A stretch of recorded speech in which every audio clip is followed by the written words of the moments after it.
So, herzlich willkommen zu unserem neuen Podcast Craft did it. That's Tough.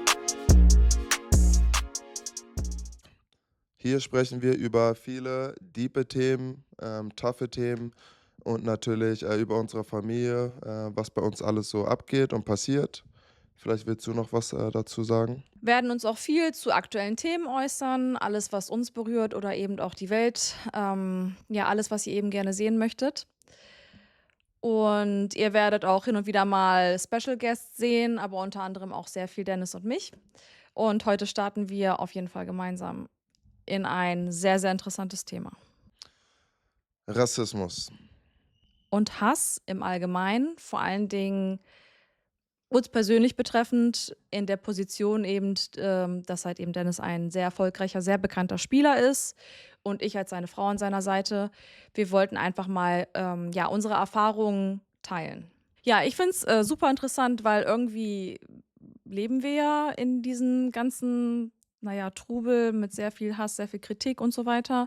Und wir unterhalten uns oberflächlich auch ab und zu mal über gewisse Dinge, aber so ein richtig tiefgründiges Gespräch haben wir tatsächlich noch nie geführt. Deswegen finde ich es eigentlich ganz cool, dass wir mal die Zeit haben, jetzt wirklich ernsthaft auch so unsere Gefühle dazu zu beschreiben. Das erste Mal ernsthaft, aber über einen Podcast. Ja.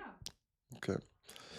Ja, dann fangen wir an. Also, ich glaube, das erste Thema oder wo du Rassismus ähm, gespürt hast, ist, wo du einen Post bei IG gemacht hast. Ja. Also, den meisten Hass, glaube ich, kriegen wir beide bezüglich unserer Hautfarben, wenn wir, glaube ich, Pärchenbilder posten, Familienbilder posten.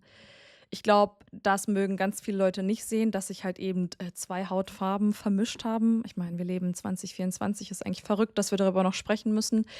Aber ja, sehr, sehr viel, neue Erfahrungen habe ich da auf jeden Fall gemacht, seitdem ich eben mit dir zusammen bin und du stehst dann halt auch in diesem Rampenlicht. Und das sehen dann natürlich viele Leute nicht gerne und, denken, sie könnten da alle ihre Meinung dazu äußern. Ja.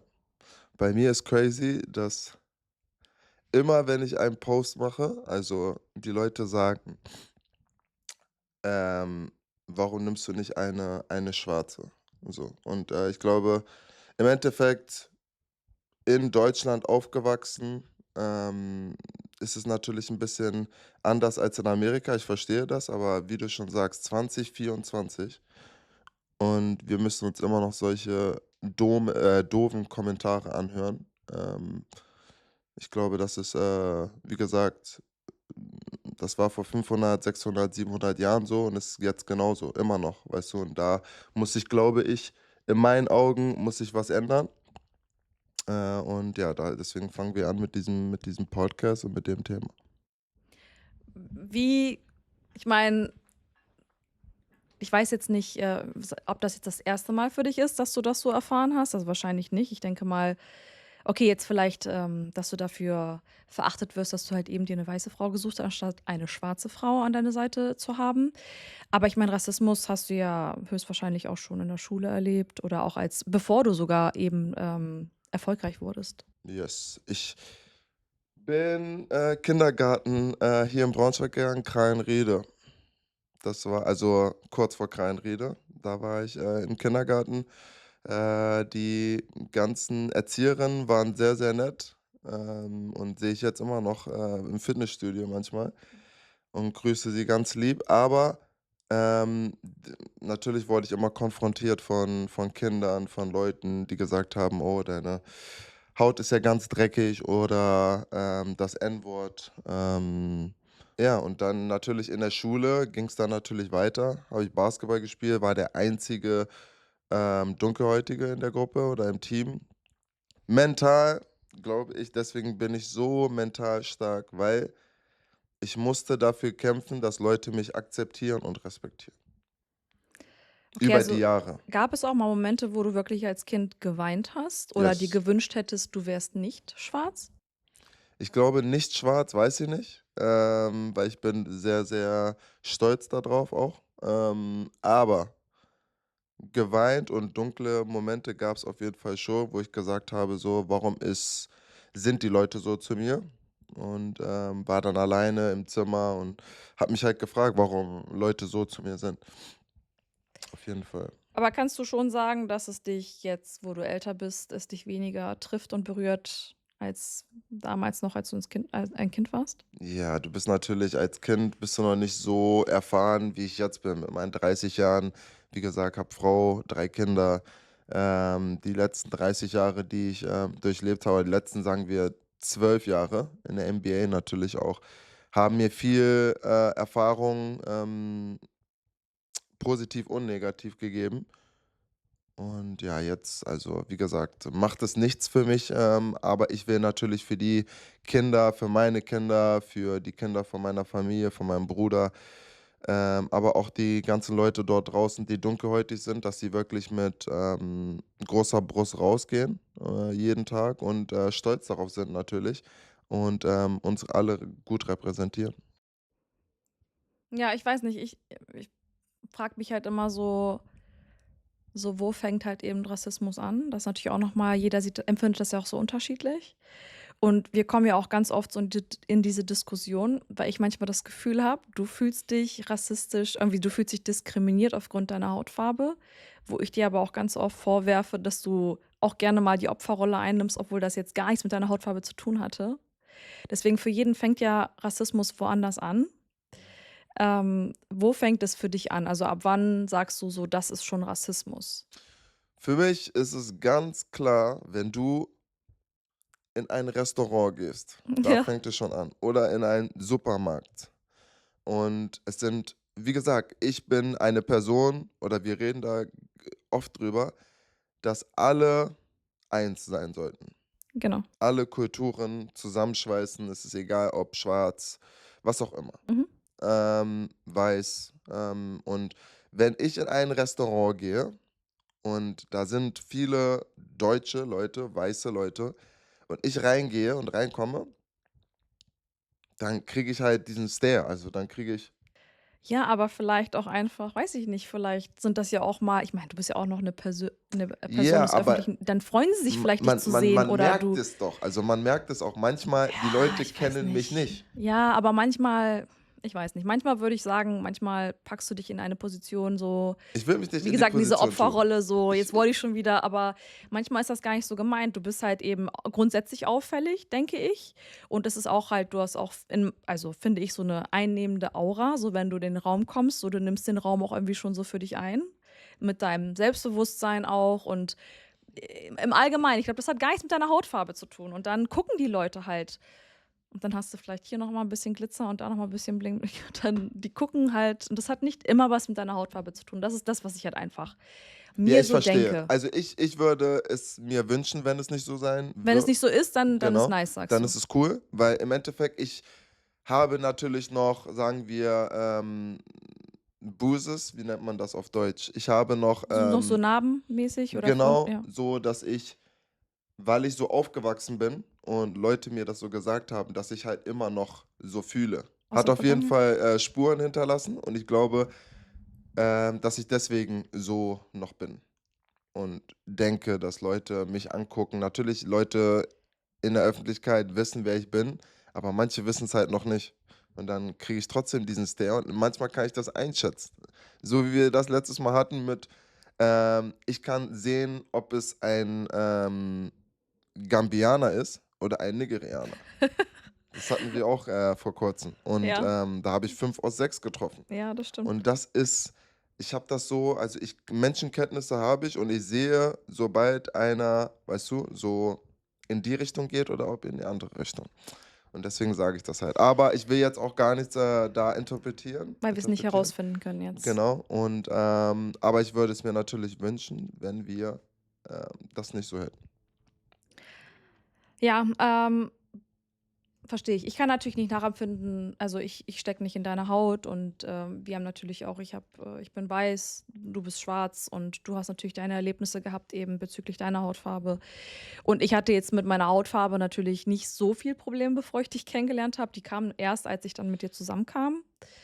Ähm, in der Schule wurde ich aufgrund meiner Hautfarbe beispielsweise nie gehänselt, deswegen kann ich das gar nicht nachempfinden. Ich wurde aufgrund meiner Herkunft gehänselt, also weil meine Eltern aus Polen sind, ich Polin bin. Das heißt, in dem, Sinne habe ich das halt auch erfahren, dass ich aufgrund meiner Herkunft, gehänselt wurde. Die typischen: „Was ist das so?“ So: „Ist mein Fahrrad noch da oder hast du's schon mitgenommen?“ Solche Ach Sachen. so, ja, Also, die die Stallis. die Polen klauen halt alle oder Polacken wurde man genannt, Polackin oder naja, so war's halt, ne? Aber, ähm, ja, ich Kann ich stecke dir nicht mal in 'ne deiner Haut. Frage stellen? Ja, bitte. Okay. Wir haben ja einmal in Bremen gespielt. Da hat die deutsche Nationalmannschaft gespielt Mhm. gegen Polen. Ich erinnere mich. Für wen bist du da eigentlich? Also, also, das muss ich jetzt auch einfach mal bekennen, ich bin kein grundsätzlicher Basketballfan. Bedeutet, wenn ich nicht mit dir wäre, würde ich nicht zu einem Basketballspiel gehen. Das heißt, ich bin erst mal grundsätzlich Dennis Schröder-Fan. Wenn du für die Polen Respekt. wenn du für die Polen irgendwann spielen solltest, dann bin ich Polen-Fan. No, Sir. Nichts Spielst gegen die du für die Polen. Lakers, bin ich Lakers-Fan, aber wechselst du dein Team, dann bin ich automatisch, weißt du, ich bin 'n Fan von dir Ja, okay, okay. und dementsprechend bin ich dann auch immer für dich. Also, gar Sehr keine gute Frage. Antwort. Sehr gute Antwort. Aber jetzt die Frage, ob ich jetzt eher Deutschland oder Polen unterstütze, wenn jetzt irgendein Länderspiel ist, egal welche Sportart, und du spielst nicht mit, nehmen wir jetzt mal den Sport, Fußball, Mhm. dann bin ich immer so gewesen, definitiv, also cheere ich für Polen und für Deutschland. Mhm. Aber dadurch, dass zum Beispiel Polen noch nicht so viel in der Hinsicht erreicht hat, denkt man ja immer so, man gönnt es immer den Kleineren, weißt Ja, du? ja, ja, ja. Aber definitiv, also kann ich mich mit beiden identifizieren und, gönne es dann auch immer beiden. Hast mich auch noch nie gefragt, auch interessante Frage. Ja, weil letztens war es so, dass du, ich weiß noch, auf dem Weg dorthin hast du zu mir gesagt: „Hey, ich, werde für die, Polen heute, Ach so. ähm, Ja, ich wollte nur sein.“ witzig sein, du kennst mich Und dann doch. habe ich, auch noch in dem Zug gesagt: „Okay, dann, gebe ich denen was, 30 oder 40“, habe ich gesagt. Sind da leider nur 38 geworden, aber, wir haben den Sieg eingefahren. Nur mal so eine Side Note. Okay, aber wieder aufs, Thema zurückzukommen. Wo waren wir stehen geblieben? Das ist das Thema. Das ist alles das Thema. Es ist voll schwer, so irgendwie, gerade wenn es auch so um Hass im Allgemeinen geht, Ja. irgendwie, ich habe das Gefühl, das zieht sich wie so ein roter Faden durch unser Leben. Es ist egal, was wir machen. Entweder geht es um unsere Beziehung oder wir heiraten oder wir sind schwanger oder wir kriegen ein Kind oder wir posten einfach ein ganz normales Bild. Egal, was es ist, irgendwie kriegt man immer so Hasskommentare ab. Also, entweder wegen der Hautfarbe Ja. oder halt eben, weil du halt viel Geld hast, wie viele Leute wissen. Und ich als jemand, der nicht so viel Geld hatte wie du, mir viel unterstellt wird, dass ich nur wegen des Geldes mit dir bin. Mhm. Weil viele sagen, dass, weiße Frauen sich für schwarze Männer nur interessieren, wenn sie halt eben Geld haben und Erfolg haben. Und andersrum sagt man halt eben auch, dass sobald ein schwarzer Mann erfolgreich ist, er nur noch sich mit weißen Frauen abgeben möchte, weil sie halt wie so ein, wie sagt man das, Statussymbol sind mäßig. Ich verstehe nicht, was damit gemeint ist, wirklich nicht, Ja, weil damit crazy. hatest du eigentlich schon wieder Da fängt man schon deine an. eigene Das Hautfarbe, ist finde ja, ich. das ist einfach, ich weiß nicht, also, das ist immer widersprüchlich, was die Leute sagen. Auf jeden Fall. Deswegen, im Endeffekt, ist es ja egal, in wen oder in was, du dich verliebst. So im Endeffekt, ob es jetzt weiß ist, ob es schwarz ist, wenn es passt, dann passt es einfach. So und die Leute, ich sehe das ja auch immer bei mir, wenn wir was posten oder egal was es ist, was für ein Announcement, wenn wir on Social Media sind, kommt immer das Gleiche. Und das heißt: „Oh ja, du hast ja 'ne Weiße geschnappt, du willst nicht mit den Schwarzen sein.“ Das ist eigentlich auch schon wieder widersprüchlich und Rassismus gegen uns selber, also die Leute, die das sagen. Und deswegen, sollte man einfach damit aufhören und sollte, wie ich immer sage, jeder sollte im Peace sein, im Rein sein mit sich selbst und sich die bestmögliche Person aussuchen, mit der man zusammen ist. Ja, also da hatten wir auch mal so eine Diskussion darüber. Ich verstehe das, wenn man so Präferenzen hat. Wenn jemand jetzt zum Beispiel sagt, da hatten wir nämlich auch das Thema, dass eine Freundin von mir ja mal gesagt hat, weil Shit. einer deiner Kollegen war mal, also wollte mal so, ne, gucken, ob er bei meiner Freundin landen kann. Mhm. Und, dann hatte sie halt gesagt: „Nee, sie steht halt nicht auf Schwarze.“ Und das habt ihr direkt als Rassismus empfunden. Leute, also, Nein, ich finde, äh, das ist so, schreibt mal in den Kommentaren rein bitte, ob das Rassismus ist. Schon ich finde nicht. ein bisschen.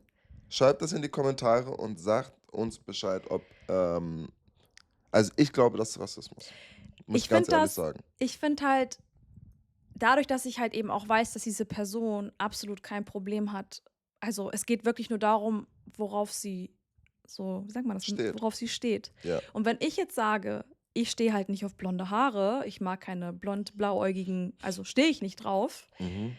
oder ich mag halt eben, warte mal, bin ich jetzt 'n Rassist, weil ich sage, ich stehe auf schwarze Hautfarbe? Ich bin weiß und ich sage, ich stehe auf schwarze Haut. Bin ich jetzt 'n Rassist?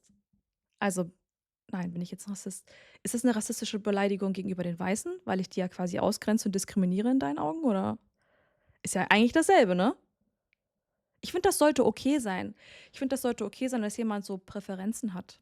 Ja. Im Endeffekt bin ich halt jemand, der sagt, man verliebt sich in den Menschen und den Charakter und da ist die Hautfarbe total egal. Wir würden Ja. ja alle lügen, wenn wir nicht unseren Partner auch bisschen mit dem Auge auswählen, ne? So oder so, das habe ich dir auch immer gesagt. Weil im Endeffekt ist es ja in Ordnung, wenn man 'n bisschen mehr Gewicht drauf hat. Das ist ja in Ordnung. Ja, Aber man würde, wenn Leute darauf stehen, auf schlanke Leute oder ja. Frauen, Menschen, dann würde man ja keine pummelige Frau ansprechen, Ja. direkt Ist und das sich direkt Diskriminierung, wenn ich sage, ich möchte 'n schlanken Partner haben? ja, Diskriminierung würde ich nicht sagen, aber wie du schon sagst, ist 'ne Preference. Also, du Ja, hast Lust auf eine schlanke ja. anstatt auf ja. Gibt's natürlich auch viele, die sagen: „Ich mag's andersrum auch“, Okay, aber warum ist es dann Rassismus, wenn jemand sagt: „Ich stehe halt eben auf hellere Hautfarbe?“ weil du direkt auf die Schwarzen eigentlich gehst. Aber du gehst da auch direkt auf, weiß ich nicht, auf Blonde Black Power. oder du gehst auf Weiße, wenn du als, wenn du schwarz bist, ja, und du sagst: „Ich stehe nicht auf weiße Frauen.“ Ist das Rassismus? Ja, wenn du's so sagst, auf jeden Fall. Ja? Yes. Es klingt, ich weiß, also, es klingt irgendwie doof. Also, Klingt crazy, ja. verstehe mich nicht falsch. Ich finde auch, das klingt doof, aber so von manchen Leuten, die ich halt eben dann auch kenne und solche Aussagen höre, weiß ich, wie es gemeint ist. Und ich bin absolut nicht rassistisch irgendwelchen weißen Menschen gegenüber, nur weil ich jetzt halt vielleicht 'n schwarzen Mann schöner finde. Dann Mhm. ist es doch kein Rassismus, finde ich. Ja, Ja. ich weiß, man muss halt immer so aufpassen, was man sagt und wie man sagt. Und das finde ich einfach so schade, dass halt alles immer so gleich als Rassismus dann auch oder als böse empfunden wird und manchmal ist es gar nicht so gemeint. Und ich weiß, meine Freundin beispielsweise hat's auch einfach nicht so gemeint. Sie steht halt voll auf den Surfertypen, blond, blauäugig, vielleicht leicht gebräunt, das ist noch vielleicht okay. Und wenn sie dann sagt, das ist halt nicht das, was sie halt so präferiert optisch, worauf Mhm. sie halt so abfährt, dann finde ich, ist sie nicht automatisch gleich 'n Rassist, finde ich. Also, wie gesagt, da scheiden sich die Geister. Ich weiß, das sehen viele auch anders. Aber das ist meine Aussage, weil ich einfach weiß, wie sie halt auch als Mensch ist und dass sie sich halt auch mit schwarzen, also, ne, schwarzfarbigen Menschen umgibt. Und ich finde, das klingt schon irgendwie so doof. Schwarzfarbige, schwarze Menschen, weiße Menschen, was ist das? Ja, Das klingt irgendwie deswegen, nicht es sollte richtig. immer ein Miteinander sein, auf jeden Fall. Aber da werden wir, gemeinsam versuchen, die nächsten Wochen, Monate, Jahre Kampagnen zu starten, gegen Rassismus vorzugehen Zeichen zu setzen. und ein Zeichen zu setzen. Und ich verstehe, viele Leute würden es dann wahrscheinlich auch nicht oder mögen es nicht immer, aber ich glaube einfach, wenn du, relevant und etwas bewegen willst, dann musst du kontrovers sein, musst du anecken, musst du nicht Mit dem Strom. mit den ja, genau, mit den Immer gegen den Leuten Strom, sagst du. und, deswegen versuche ich da auf jeden Fall ein Zeichen zu setzen und ich hoffe, dass alle dort draußen, die auch, 'ne Voice haben, alle Stars, Fußballstars, Basketballstars, Schauspieler, die ich kenne, dass, alle auf jeden Fall mit an Bord sind und, das auch supporten und, wir wirklich etwas bewegen. Ja, finde ich extrem cool und finde ich auch total wichtig, weil, also, wir sollten wirklich aufhören, Menschen in Hautfarben, Rassen, Religionen und so weiter zu teilen und endlich mal anfangen, also, daran zu arbeiten, dass wir alle eins werden. Ja. Ich sehe das Bild hier gerade Welches Bild? mit, bei der Weltmeisterschaft. Ach so, ja. So, da sehe ich einen Daniel, sehe ich Johannes, sehe ich Andi, Thiemann, Maodo. Das ist einfach alles in einem. So, jeder fässt sich an, das ist nicht, weißt du, keiner ist so, wir sind da komplett durchgeschwitzt, weißt du, und das Bild ist einfach so, das sollte Gemeinschaft. man, ja, alle zusammen einfach. Und das ist egal wer. Natürlich, ich verstehe auch, wenn Leute aus dem Ausland hierher kommen Ja, und sich dann nicht benehmen ja, und kriminell werden und, kriminelle Sachen machen, dass es natürlich nicht gut ist und, dass die Deutschen dann sagen: „Hört mal zu, Ausländer sollten sich entweder benehmen oder rausgehen.“ Das verstehe ich natürlich auch, wenn das ein Deutscher dann sagen würde, weil, es ist schon, wenn man in ein Land kommt, sollte man das Land respektieren und man sollte auf jeden Fall, sich halt zu den Standard, sich benehmen, wie es, in dem Land auch nice ist. ja. Also, ich weiß ganz genau, was du meinst, weil wir ja vor Kurzem das Thema mal kurz auch angeschnitten hatten. Halt solche Dinge wie man kommt aus einem Land, wo Ehrenmord beispielsweise in Ordnung ist, aber hier ist das definitiv nicht. Und ich finde auch nicht, dass man so was dulden sollte, dass wenn jemand wie gesagt, da haben wir über so gewisse Fälle gesprochen, wo halt Brüder ihre Schwestern töten oder Väter ihre Schwestern töten oder ihre Frauen töten, weil sie halt eben Dinge machen, die sich in einem anderen Land, also in ihrem Land, wo sie herkommen, vielleicht Mhm. halt nicht gehören und dann darf man das quasi, man darf so handeln. Und dann das finde ich, darf und sollte man in Deutschland nicht tolerieren. Und das darf man dann auch nicht damit entschuldigen, dass man sagt, na ja, sie kommen halt eben aus einem Land, wo es okay ist und in deren Kultur ist es okay und deswegen gibt es dann mildernde Strafen und so weiter. So, da Mhm. bin ich kein Freund von. Das verstehe ich auch total. Jeder sollte einfach eine gute Seele sein, guter Mensch sein, dann könnte man in jedem Land sein. Ja, Vor allem, wenn du nach auf jeden Deutschland Fall. kommst, Deutschland, ich meine, ich bin hier geboren, aufgewachsen. Es war auch nicht immer leicht für mich, aber im Endeffekt jetzt 30 Jahre alt und Deutschland ist das beste Land, um zu leben. Ist Fakt. Na ja, Braunschweig noch nicht City. alle wir haben noch nicht alle Länder abgeklappert. Vielleicht können wir das erst feststellen. Ich sage das Ähm, nur, weil ich im Endeffekt Deutschland auch repräsentiere, deswegen. Aber da ja. hast du schon recht, da hast du schon recht. Da müssen wir auf jeden Fall noch ein paar Reisen, machen. Wo, hast du das Gefühl, erfährst du mehr Rassismus, du persönlich, in Deutschland oder in Amerika? Also, Kindergarten habe ich ja erzählt gehabt, danach bin ich ja, auf die IGS Francisfeld gegangen, Mhm. die Schule, sehr kulturelle Schule, das heißt, es war schon ein Upgrade zu dem Kindergarten. Natürlich habe ich's trotzdem noch ein bisschen erfahren, aber, ähm, das war schon sehr cool dort, geile Erfahrung für mich und es war halt 'ne Basketballschule. Weil sie dort auch sehr darauf, glaube ich, Wert legen, dass, kein Rassismus und so weiter, Kulturelle, ne? Ja, genau. ja, okay, Vor cool. allem, weil Sehr die geil. IGS Francisfeld war ein Office von Adolf Hitler zu Ach, der ehrlich? Zeit. Das Gebäude quasi? Das Gebäude. Und das war auch Mhm. von oben, wenn du mit dem Flugzeug drüber fliegst, war es ein Hakenkreuz früher. Oh, das wusste ich gar nicht. Und die haben aber, ich glaube, ein L weggenommen, damit das halt nicht mehr Ja, so ja, ist. Und klar. haben dann die Schule so ein bisschen, geändert, kulturell, weißt du, so, dass halt alle zusammenkommen und die machen das sehr gut. Deswegen Shoutout geht da auf jeden Fall raus. Auch an den Direktor, Herr Meissner und, Frau Weil, meine Lehrerin. Genau, aber in Deutschland ist es so, dass, wie ich vorhin schon gesagt habe, es viel mehr Auge. Ich denke, dass in Amerika viel mehr Action passieren, so Mhm. wie Polizisten gehen auf Dunkelhäutige und dann kommen halt diese ganzen Videos raus, wo jemand mit dem Knie auf seinem Kopf ist Mhm. oder und solche Aktionen siehst du halt in Deutschland nicht so oft und deswegen würde ich jetzt sagen, Amerika ist schlimmer. Aber ich selber persönlich habe es jetzt nicht so erfahren. Aufgrund deines Namens wahrscheinlich, ne? Da sind die Leute dann ja auch mal besonders nett. Ja, das stimmt auch schon. Aber das Heftige ist auch, dass Leute, das haben wir vergessen anzusprechen, so Leute, die mich face to face sehen, wenn ich jetzt in einem Restaurant bin zum Beispiel. Mhm. Davon sind, ich sage, von den Leuten, die sehr, sehr cool sind und sagen, ey, können wir ein Bild machen? Biggest Fan since Atlanta Hawks Days. Da sind Leute von 10% easy, die dann aber zu unserem Profil gehen und dann etwas schreiben, was negativ ist. Aber du weißt doch, wie das ist, auch wenn du diese Negativkommentare bekommst. Mhm, Wenn du sie ignorierst, so die würden, glaube ich, die ganze Zeit weiter haten, aber wenn du dann was dazu sagst, mhm, dann würden sie sagen: weiß nicht, dann Oder entschuldigen sie sagen sie: sich und „Oh, dann sagen sie sorry." so: „Ja, eigentlich bin ich ja voll der Fan und eigentlich dies und das", nachdem sie eigentlich voll dann aber Scheiße gelabert haben, so, ne? Das stimmt, das haben wir ja Das auch ist schon auch 'n mal gemacht. Phänomen. Also wollten wir eigentlich 'n YouTube-Video draus machen, Ja, aber im Endeffekt ist ja, weil warum denen Aufmerksamkeit schenken, das noch rausbringen bei YouTube, aber die Leute, die haben halt diese sogenannten Social-Media-Eier. ja. So, die haben Eier, wenn man nicht vor einem steht und die können was schreiben und keiner kann mich, weißt du, kann mir was antun.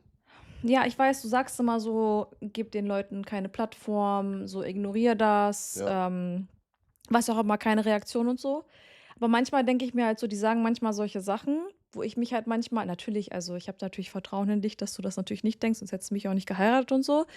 Aber ich war dann irgendwann an so 'nem Punkt, ich glaube, das war so 'ne Aktion, wo ich mit Joel, ich weiß, wir waren in LA, in ne, nicht in Boston, in LA war das. Ja, Mhm. in LA. Hatten wir so 'n Gespräch gehabt und, dann hat er irgendwie gesagt: „Na ja, dann müsstest du dich mal 'n Lügendetektor anschließen." Und Mhm. dann fand ich das ja irgendwie so witzig, da habe ich gesagt so: „Ja, eigentlich müsste man das ja mal machen." Und dann habe ich's ja auch tatsächlich gemacht, habe ja jemanden Mhm. rausgesucht, bin mit Joel hingegangen und habe mich anschließen lassen und habe halt all diese Dinge, die mir immer vorgeworfen werden, Mhm. habe ich mich ja fragen lassen. Also, da hat er mich ja gefragt, ob ich, nur wegen des Geldes da bin, ob ich dich halt eben wirklich liebe. Also, tausend solche Fragen hat er mir halt eben gestellt. Ja. Und, und dann hat man das gemacht und das Da hat ist es einfach gar trotzdem nichts nicht so. bewirkt. Ja, Genau, null. gar Deswegen, nichts. man kann den Leuten nicht das geben, was sie schreiben, was sie sehen wollen, Mhm. weil im Endeffekt, egal was du machst, da wird dann negativ drauf geschrieben. Egal, ob du in Afrika, Familien hilfst, ernährst, Dann darauf wird sogar was geschrieben. dann Warum sagen sie Afrika? Warum genau, hast du nicht da und da gemacht? man So, kann's es nicht gibt richtig machen. immer etwas Negatives Das dabei. stimmt. Deswegen in meinen Augen für die Leute dort draußen, für mich macht es jetzt selber nichts aus, weil im Endeffekt, ich glaube, wenn du relevant bist und wirklich was Gutes tust, kommen immer Hater mit sich. Das ist meine Meinung. Man sagt ja, ohne Hate, da, also, wenn du keinen Hate bekommst, dann hast du's auch noch nicht geschafft, so nach dem Motto, ne? Aber ich will jetzt auch nicht sagen, dass Leute, die kein Hate bekommen oder Mhm. dass sie es nicht geschafft haben. Weil jeder auf seinem Level, wie Mhm. er Ja, ja. ist oder wie, weißt du, jeder sollte grateful sein. Ja, ja, klar. Nicht jeder kann der LeBron James sein. So, weißt du, das kann nicht jeder. Es ist auch, also, ich meine, er ist der beste Spieler der Welt, so oder so, aber, oder einer der besten. Aber jeder, wie er seine Vision selber sieht und wie er also im Leben steht, sollte das dann halt auch so akzeptieren, so, weißt du? Und, deswegen ist das, ja immer ganz, ganz, lustig, darüber nachzudenken. Eigentlich ja.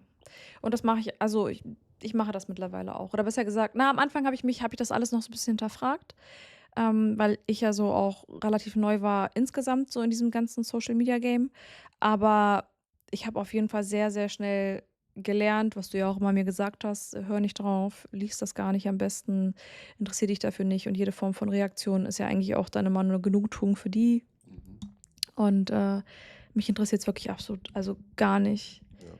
Aber es tut mir eben für die Leute leid, die vielleicht nicht so 'n dickes Fell haben. Ja. Und es gibt Leute, die das wirklich auch psychisch, also wirklich, also man kann Leuten damit wehtun. Fall Dead Stuff, meine Clothing Brand, da kommen auf jeden Fall viele, viele neue Pieces. Parfüm, Atelier, Trag's heute Drip, sogar, zufällig. genau. Ähm, genau, und wir haben 28 Black, Shoutout to 28 Black, die Special Edition mit mir, Ananas, Kokos, geht mal in alle Rewe und Edeka Stores, rennt die Bude ein und holt euch auf jeden Fall Ist das oft Getränk. ausverkauft tatsächlich. Ja, ist krass. Ja. Leute schreiben mir immer auf Instagram und sagen, ja, ich habe das leider nicht mehr kriegen können, Mhm. es ist leer. Ja. Wo waren wir aber gerade? Sorry. Um den Moment, gestern, als wir einkaufen waren und du Genau, weil einfach so wir 'n waren bei iMac und so Saturn. gekauft hast. Wir waren bei Saturn, haben iMacs gekauft, iPad gekauft, damit wir für Dead Stuff, also unsere Modedesignerin, die wir jetzt einstellen, Mhm. sie braucht halt die ganzen Sachen. Und da habe ich überlegt, ich denke mir so: „Hä, wir gehen einfach bei Saturn rein." und können uns ein iMac, ein iPad kaufen für jemanden, der für uns arbeiten soll. So, das Ja. ist crazy. Wenn du so überlegst, so wie ich früher aufgewachsen bin, so da habe ich ähm, Anfang des Monats bin ich zur DM gegangen, habe mir so meine Dove Lotion geholt, die musste Ja. ich mir einteilen für einen Monat, weißt du, Ja. so habe dann 7,99 € ausgegeben für alles und jetzt gehst du aber einfach in Saturn rein und kannst dir was kaufen für, weißt du? Und das ist so, was ich niemals for granted nehmen würde. Ich würde niemals Das so, als selbstverständlich ja, ansehen das ist wirst. keine Selbstverständlichkeit. Und deswegen sage ich halt, sind wir auch immer so bodenständig, weil wir ganz genau wissen, wie es ohne ist. So, und deswegen, ich bin auch froh darüber, natürlich für alle Stars da draußen, die diesen Podcast sehen, so sollte man sich halt immer die Gedanken machen auch.